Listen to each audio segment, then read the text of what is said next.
Chers auditeurs, Dear listeners, bonjour. welcome in Comme d'Archi Podcast Season 4 Saison 4, dans le monde fascinant des architectes. and in the architectural projects. Je suis Anne-Charlotte Deponte, passionnée d'architecture et docteur des universités en histoire de l'archi. I am one of the spokespersons of Anne-Charlotte, who is a PhD in architecture history. Merci Thank you d'être avec moi aujourd'hui. to be with us today. Et And maintenant, now, lundi en français, place au talent. and Wednesday, let's talk projects. In English, of course.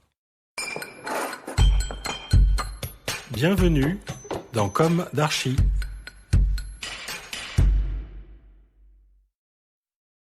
Chers auditeurs, ravi de vous retrouver aujourd'hui en compagnie de Stéphanie Caillet. Bonjour Stéphanie. Bonjour Anne-Charlotte. Bienvenue dans Comme d'Archi.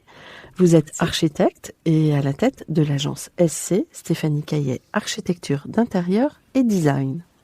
Alors vous pouvez me contredire, mais vous semblez fonctionner dans des avancées en duo, comme une double compétence architecture d'intérieur et design, un double diplôme, École Boulle et École Camondo, 2 agences de grand renom avant de créer votre propre agence en 2009. C'est bien ça. C'est bien ça. Alors, ces 2 grands noms de l'architecture d'intérieur, c'est Jacques Garcia et Jean-Philippe Noël. Tout à fait. Vous y travaillez sur des projets hôteliers qui vous amènent vers cette spécificité aujourd'hui.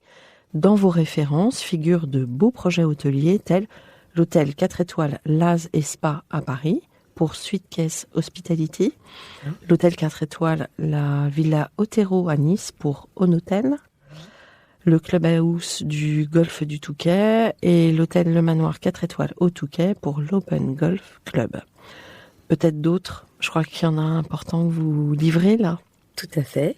C'est l'hôtel Le Bellune à Paris, dans le 15e arrondissement. Un 4 étoiles aussi. Un 4 étoiles aussi. Alors avant de parler de tous ces projets, je vous propose de commencer par le début. Quel est votre parcours?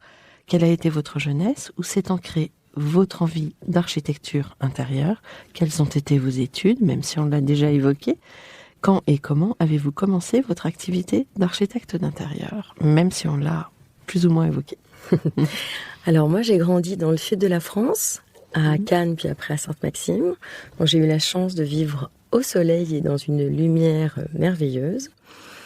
J'avais pas de parents architectes directement. En revanche, j'avais une grand-mère extrêmement créative et une autre grand-mère qui, elle, avait fait de la décoration avec son mari à Paris, et qui avait arrêté. Un grand-père marchand de biens et donc qui était constructeur aussi et qui construisait des maisons dans un domaine et que j'avais la chance d'aller voir. Et moi, j'ai toujours aimé fabriquer, créer, dessiner, construire. Ça m'a toujours... J'adorais. Ouais. Dès petite. Et j'avais une grand-mère géniale qui nous fabriquait tous nos cadeaux de Noël à tous les petits-enfants. Et donc, le jour de Noël, c'était une espèce de fête complètement dingue où on arrivait dans une pièce et où on avait chacun des cadeaux faits et réalisés et fabriqués par ses mains. Ça lui prenait des mois avant, mais on a eu des Noëls un peu magiques et complètement uniques. C'était quoi ces objets? Alors c'était par exemple des maisons de poupées pour les filles, on avait des maisons de Barbie super, elles nous fabriquaient des déguisements, elles nous fabriquaient des cabanes, mais des cabanes où il y avait l'eau courante. Elle était géniale. Ah oui. Oui, non, donc c'était très non, ça c'était génial. Et après, donc j'ai toujours aimé dessiner, fabriquer, construire. J'ai toujours fait plein de petites choses comme ça. Et ensuite, mes parents ont voulu construire leur maison, donc je devais avoir 11 ans. Et on était allés visiter les constructions d'Antilovague. Vous voyez ou pas, la maison Cardin, les maisons Bulle. Ah ben bien sûr, en plus on a fait un numéro dessus. Voilà. Et ces maisons, elles sont dingues. C'est une architecture qui est complètement matricielle, qui est magique. Il y a des ouvertures, il y a des percées, il y a une douceur, il y a une magie avec folle. Une intégration très réussie dans le paysage. Complètement. Et ces maisons-là, c'était la maison de Cardin, qui est devenue la maison de Cardin après. Oh, ça a été un choc. Et là, je me suis dit, ah non, mais moi, je veux faire ça.